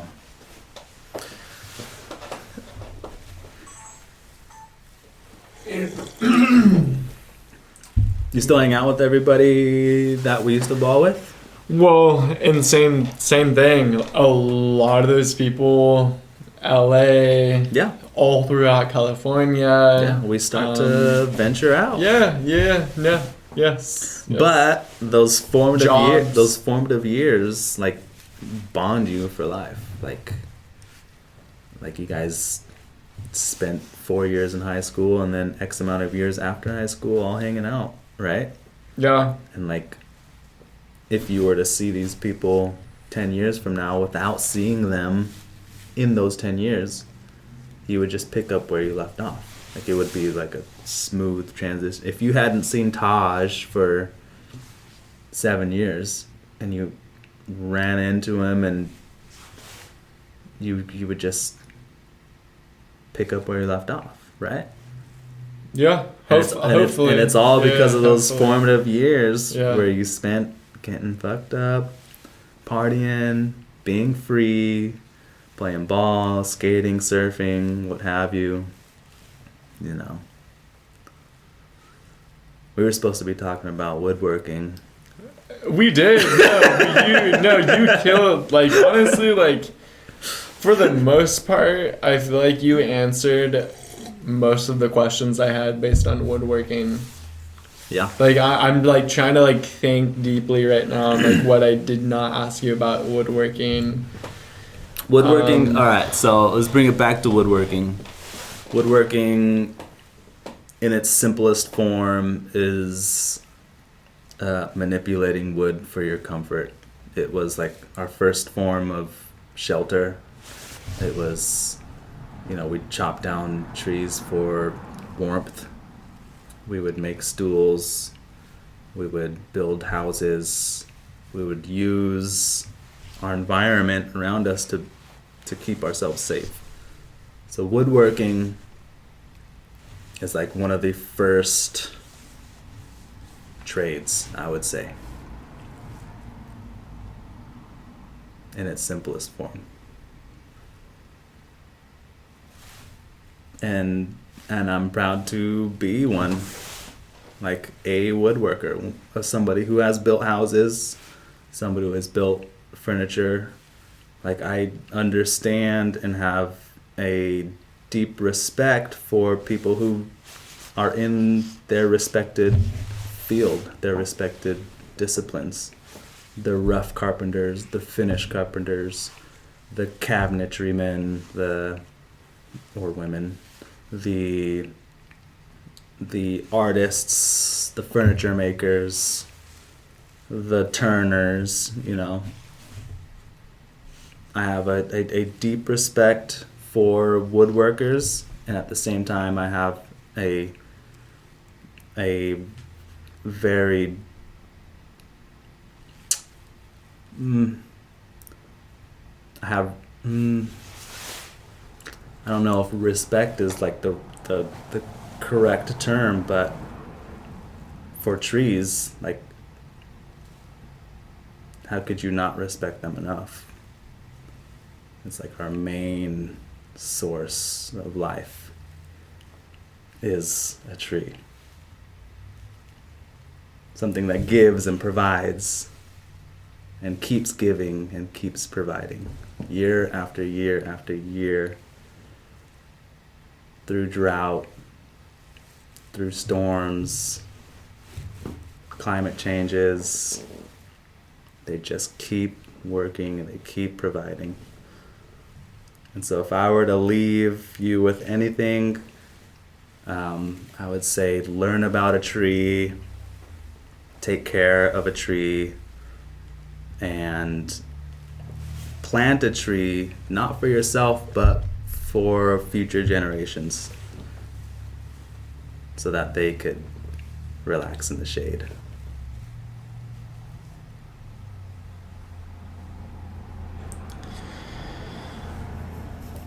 Oh. That's too much, dude. That's too much. Oh no. What's happening? What's going on right now? I don't know. I don't know what's happening. The thing is, your tone of voice, the way you're using it, it's like putting me in a trance. It's kind of crazy, to be honest. Oh yeah. But also, like, it's the fucking gin. It's the gin. It's the gin, dude. The gin's my fucking weakness. Dude. The gin, and I'm not, nice. And the gin's not discrediting you. You are also putting me in a trance, but like the gin's 1000% helping. Because this doesn't happen too often where I'm just like right now I feel like this. Whoa. Okay, I got a question. Okay. Where do you see yourself in 10 years in terms of doing the woodworking stuff still? I know you said some shit like they might be trying to promote you to some sell shit. Like what's going on with your business and your primary source of income? What are you going to be doing within or up to the next 10 years? Is there like a big goal? Is there like a big dream you're trying to do? Like what's the next 10 years look like? Excellent question. I do have certain goals that I'm trying to accomplish. In the next 5 years, I want to have established like a pretty solid clientele. In the next 2 years, I would like to have finished building my shop. And I mentioned this earlier, but I'm building my shop by way of timber frame, which means I'm also not using any nails or screws. The main structure itself, the structural integrity of this building will be from the joinery and the timbers that I use. And so it's taken quite a bit of time just because, you know, I have a 1.5-year-old and are expecting a second kid. So things, you know, priorities shift and change. So I'm hoping within the next 2 years, I will have erected my shop and it will be functioning. And in the next 5 years, I would hope to establish some sort of steady income based off of my skills And then 10 years from now, fully self-efficient, like providing, like basically covering my mortgage and putting food on the table from my house in my own shop that I built, making furniture. And it's a pretty gnarly, like I would be 43 years old in 10 years, which is, that's like half of my life. So I would have to be able to do that for the next 43 years, assuming I live till 86. So yeah, 10 years from now I'll have 3 kids. Yeah, wow. One will be almost 12. Yeah, that's pretty wild in itself. That's pretty crazy to think about, actually. So you... What? Another deep question? What are we talking about? I don't even know what's going on anymore. Like I had a good question a second ago, but I completely forgot what I was gonna ask. I'm trying to think about it. Oh, okay, I remember. When we met on the courts, did you enjoy having that freedom of being able to like stay up late more? Because now I notice you were like, when we were in the DMs with each other, you were like, yo, like Sunday might be a little sketchy for me. And I figured out why. Because like you were literally like, yeah, like I wake up at 5 a.m. Yeah. So it's like, oh, we do a Sunday night podcast. It's like 8 or 9 when we start. Then it's like, oh shit, now it's 11:30. Yeah, I'm not gonna wake up in 5 hours. Yeah, which is sus for sure. That's sus. Yeah. But not only that, it's like, what's that like? Just having like a set schedule. Yeah. Well, it sucks. Part of it sucks, but the trade-off is worth more than anything, right?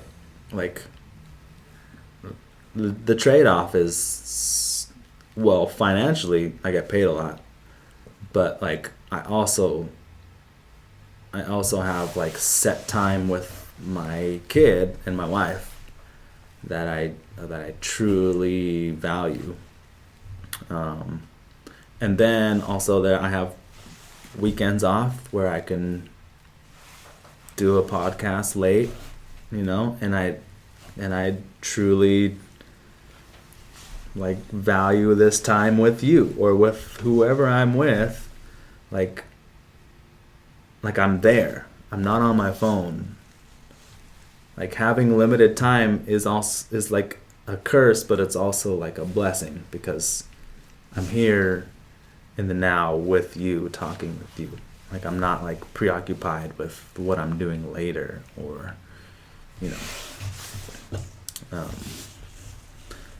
so it sucks like being on such a tight schedule and like, yeah, we put our kid down at 7, he sleeps for 12 hours, he wakes up and then like somebody has to be with him at all times. Like it's either one of us parents or we have like a grandparent who steps in, or someone that we truly trust, and so it sucks, but it also is a blessing. Like I enjoy my time off way more, and do I miss that freedom of like hanging out with you on a Thursday night playing ball? Sure, but that just goes back to what I'm willing to sacrifice. I knew in high school that I wanted to be a parent, though. It's probably different for you. Yeah. You've never thought about being a parent? Dude, nah. Dude, you would be the dopest parent of all time. No. Of all time. No. Because you're incredibly curious. Like, I see it in you. You have this... you have this awareness about you, and you have this vibe about you that is truly curious, and I admire that about you. And so if you were to raise a kid, that kid would be so lucky, because he would be going on, or she would be going on these adventures with you. You would get to live a second life, basically, by watching this kid experience like things for the first time. Yeah, I'm not pressuring you to be a parent, but you are someone that is, it would be a shame if you had gone away and there was not a little you to fill that space. It's just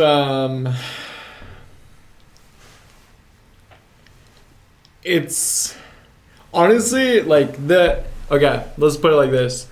The best answer I can give you without going on a 30+ minute tangent right now is there's so much shit I want to do and change about the perception of reality from every single living being on this earth right now that I need to do before even thinking about anything like that. Like, literally, I don't give a... I mean, I guess I do. I mean, if you're like, yo, like, do you care if you walk out this door right now and die? I'd be like, yeah, like, I just did a podcast. Like, I want to get your podcast out there. Like, I want to go watch Peaky Blinders when you leave. Like, I want to, chill, make a snack. Like, I want to live, don't get me wrong. But it's just, like, the way I view this world, there's so much stuff I want to change about it before doing anything else. Like, I just have some goals that I want to accomplish, and one of those goals is honestly legalizing all drugs, and I'm willing to commit the rest of my life on doing that, and like waking people up, and like just preaching, because like a lot of people that have power or an audience, 80 to 90% of those people aren't doing the right thing, and they're so afraid of saying some shit. The thing is, why I like this podcast is because pretty much everyone that comes on just says whatever the fuck they want, including me. No, literally including me. And it's just like, dude, like there's just like for example, I'm sure you've heard about I guess there's like a war going on right now between Russia. Yeah. People should be eating psychedelic mushrooms right now and not fucking shooting and bombing each other with fucking bullets and guns. You know what I mean? Like, that's the stupidest shit I've ever heard. Like, there's innocent people dying for a cause that they don't even believe in. Like, right. I don't know. That is my fixing that. I'm not even joking when I say this. Like, I literally mean this from the bottom of my heart. Like, fixing that is my priority versus parenthood. Yeah. And I swear I'm gonna go out and die like that because I'm fighting for a cause that I believe is deeper than anything else. Like, I've never doing that is bigger than being a parent, in my opinion. Okay. I don't know and that's all I believe in. That's all I see. That's all like in terms of like ultimate unrealistic goal type shit, that is me. You know that. Yeah. And that may or may not change. And I've taken mushrooms once, but I didn't take enough apparently, because they didn't do anything to me. But I have read up on mushrooms and drugs, and but mushrooms in particular, like, have this it's like the oldest known living thing on Earth, right? And so these studies have proven to be like mushrooms are, or I don't even know what this mycelium is, that what goes out and or the telomeres, I don't know what it, I don't really know. Right, yeah. I don't really know much about mushrooms, but I do know that they're like messengers, and they go out and they collect information or resources and retrieve them and bring them back to trees, so that the trees know where the resource is, and that's where their roots grow towards. Mushrooms do that. Yes. That's crazy. Absolutely. That's super crazy. Yeah. So they're like communicating with the trees? They are in full communication. It's not like some super stoner like thing that I'm putting out there. It's studied and peer reviewed, like full on incredible network of communication between mushrooms and trees, and to be honest, like all living and dying things basically are like mushroom consumed.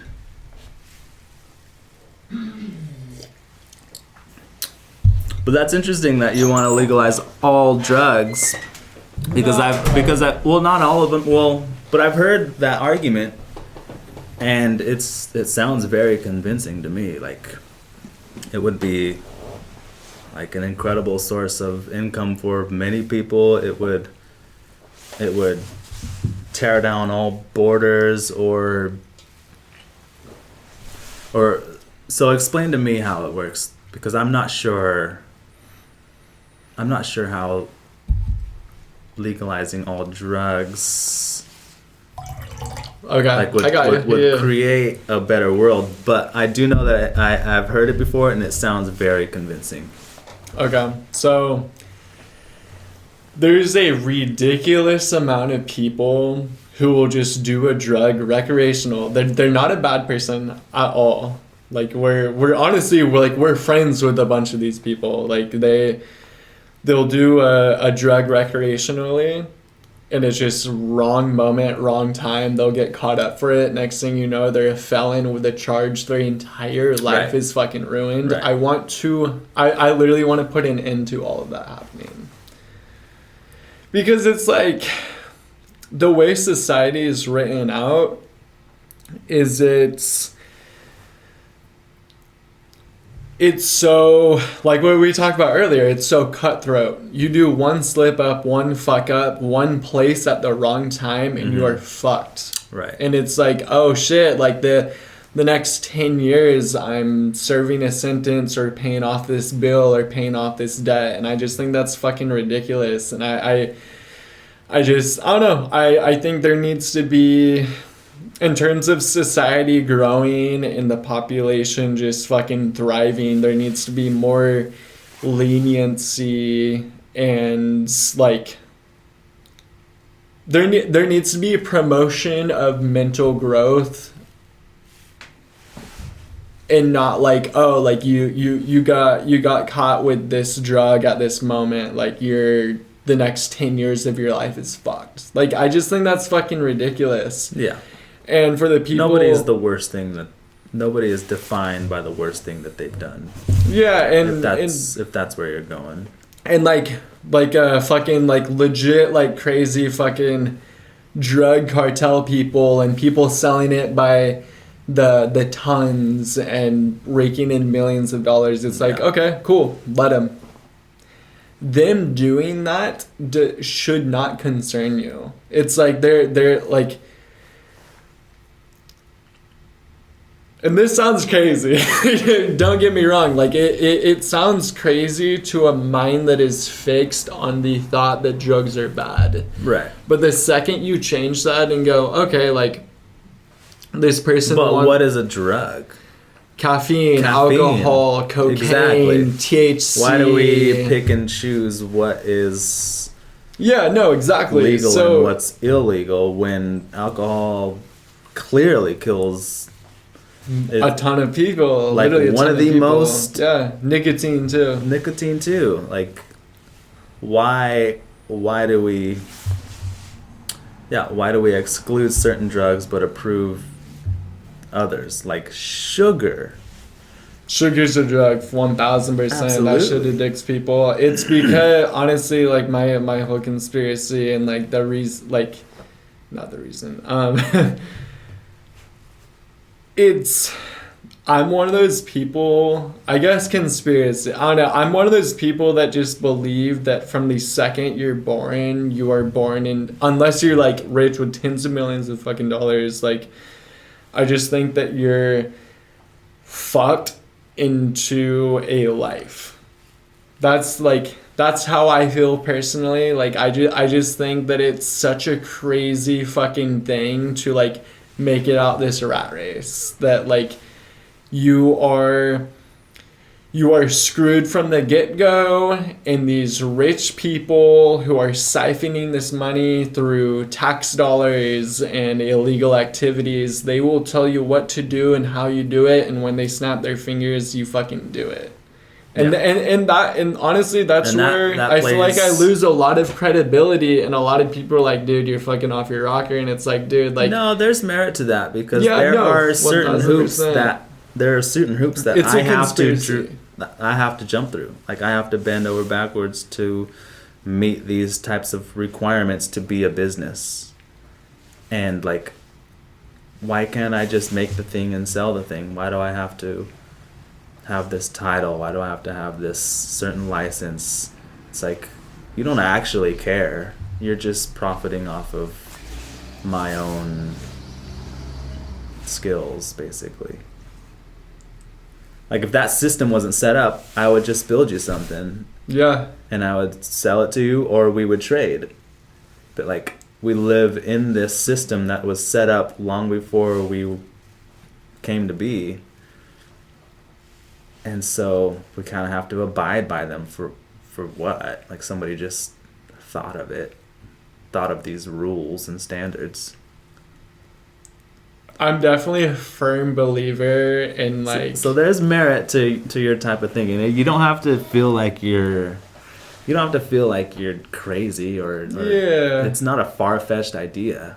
It's actually a certain... It's actually a admirable way of thinking, to think outside the box, to think of a different solution, to think of something new and innovative, and to a lot of people maybe a little backwards, but like at least it's something different, because we can't keep going down the road that we are going. We can't just keep fucking people over. Yeah. Yeah, I don't know. That's just... But that's interesting. I didn't know that about you. that you totally want to legalize drugs. That's cool. Yeah, yeah, I guess it's like a weird random thing that just like I hope by the time I'm gone, that's a thing. I've heard of the I think it'll help proposal. People. I 1000%. The second you say, hey, you will not go to jail for this, you're not gonna get in trouble for this, we're not gonna do this to marijuana. You. Yeah, no, it's fantastic. Honestly, I strongly believe less people will start doing drugs when you say, oh, like you're doing, like, oh, you're not gonna go to jail for it. Okay, there's this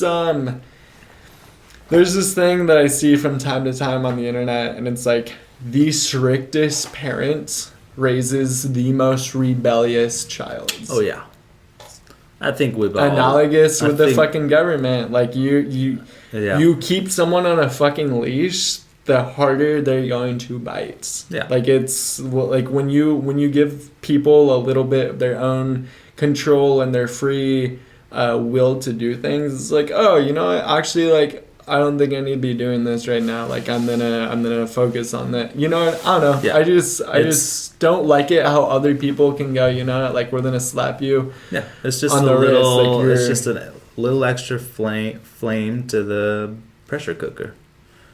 It's like you build up all this pressure.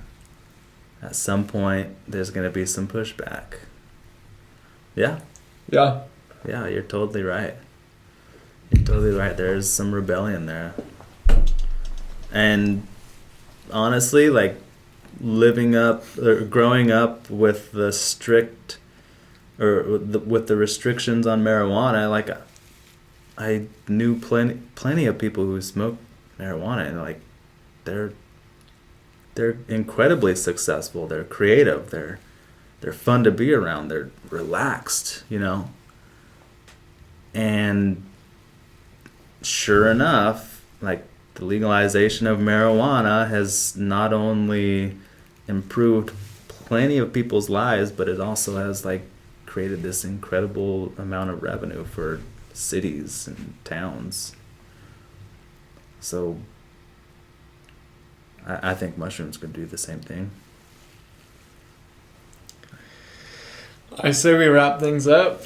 I think we've been going for a second. Yeah, it's... I wasn't expecting this part of it, but like that's what makes a podcast. Like, technically speaking, this is a podcast. Believe it or not, technically speaking, this is a podcast. Wow. And this is and honestly, that was like, fun. I'm tripping myself out by even saying that, but like, yeah, I mean, I'm probably gonna kick myself in the foot tomorrow because I'm gonna wake up and be like, dude, like, I didn't ask Kenji this question, but like, we have some footage. We've been going for like close to 2 hours, honestly. Like, it's been a second. Jeez. I appreciate you coming on. Anything you want to end on or say to anybody watching? My closing statements, I would recommend anybody out there listening or watching to give something, whatever it is, give it your all. Like, maybe it's painting, maybe it's podcasting, maybe it's woodworking, maybe it's metallurgy. Like, give it a really good try, and doors will open for you. Avenues will be paved for you, and you can pick and choose what you want to do, because people will see your passion and want to help you. And with that, as a woodworker, I would also encourage you to plant a tree, because it's not the easiest to replenish that resource. It would take many centuries, long after we're gone, to be able to use this precious resource. So plant a tree and do something, whatever it is, to the best of your ability. You guys heard it from Kenji himself, dude. Literally, I appreciate you from coming on. You've been a great guest, and I appreciate. No, you have given us insight and knowledge on, honestly, a subject that I had no idea even existed. So I hope anybody watching this like feels the same way. Cool. But yeah, dude, you fucking killed this shit. Glad to have been here. Sorry if things went in a... Dude, I didn't... I don't even know, dude. Literally, you brought the gin. I started drinking it. I don't even know what to say.